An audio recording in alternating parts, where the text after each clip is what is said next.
If you want to create a link, just click on the edit icon. And to create one, you can just highlight the text that you want. Go up here, click on this link icon. And there's a few different types of links that you can do. In this menu, you can see that there's URL. So that would be if you want to upload a PDF, Word document, PowerPoint, and then of course if you want to link to a different website. You have a CMS page. If you click on this menu here, it will show you all of your pages in your site. So you can just select one of the pages. You can do anchor text.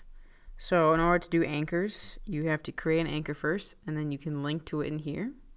As you can see, there's email. You can populate it with an email address, message subject, and message body.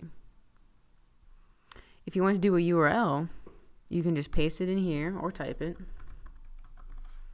And the biggest thing to remember when you have this URL option is to go up to Target and then do blank new window. This means that when you select this means that when people click on this link, it will open up in a new tab so that your website is still open, because otherwise it will open it up in the same tab, and then if they're done reading the PDF or the PowerPoint or anything and they close that tab, they do not close your website as well. If you want to upload a Word document or a PDF, everything always has to be put to the server first before it is put on your site. So you can either do Browse Server here, or you can do this Upload tab, and then do Choose File. I'm going to do it this way. You can do Browse Server. This way you can see if there's anything there already. You can see this Files folder, and it looks like there's already a PDF there. If you want to upload one, you click on this Upload link here. If not, you can just double click on the PDF. And again, remember to do Target, blank new window. And then you can do OK. And so as you can see, anything blue with an underline means that there is a link. If you want to change the link, you can double click on it.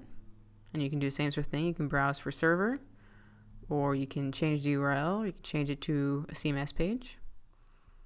The biggest thing to remember is that again, if you do this URL, remember to change it to Target blank new window.